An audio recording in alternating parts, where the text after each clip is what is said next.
Setia boleh dipimpin doanya. Sebelum kita memulai acara, alangkah baik kita berdoa untuk dipercaya doa dimulai. Doa selesai.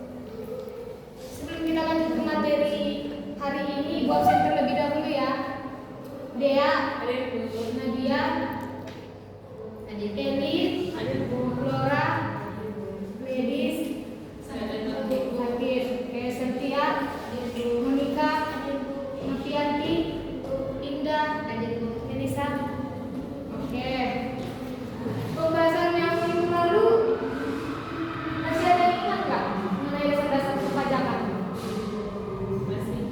Masih. Itu mengenai pengertian pajak, jenis pungutan selain pajak, fungsi pajak dan sikap positif wajib pajak. Dan tugas posternya apa sudah dikerjakan? Sudah. Oke, nanti Ibu akan dulukan. Kita lanjut materi kita hari ini mengenai sistem perpajakan di Indonesia. Ada pengertian administrasi pajak, sistem pungutan pajak di Indonesia yang meliputi self assessment, official assessment, dan withholding assessment. Yang pertama kita ke pengertian dulu ya. Sistem pajak adalah kerangka menyeluruh yang mencakup seperangkat aturan, mekanisme, prosedur, dan lembaga yang digunakan oleh suatu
wajib pajak memiliki kewajiban untuk